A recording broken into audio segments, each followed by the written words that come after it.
Welcome to Not Milk Never Milk. Subscribe if you're lactose intolerant. You start by examining what the cable and charger claim. This tells you the intended performance. Look for PD, QC, or PPS markings and any voltage/current numbers. Those are promises. Once done, compare connector types. USB-C is designed for higher power than older micro USB, so you know which cable can support fast charging.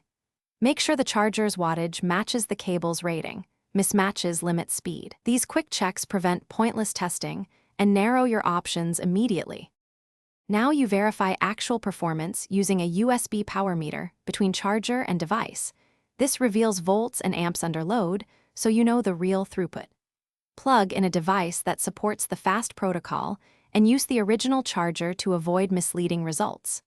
Once connected, observe for 1 to 2 minutes to ensure the current stays high rather than spiking briefly. Sustained amperage confirms true fast charging. If readings match the labeled values, the cable passes.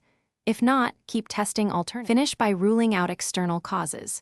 Inspect the cable for wear or bent pins because physical damage lowers current and causes throttling. Then swap chargers and ports to isolate whether the cable or the charger is limiting speed. If another charger yields higher amps, the cable is likely the bottleneck. Make sure to test a certified replacement to confirm.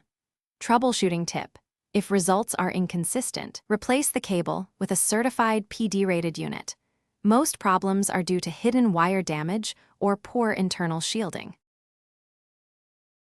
Thanks for watching. If this was helpful, leave a like and consider subscribing. See you next time.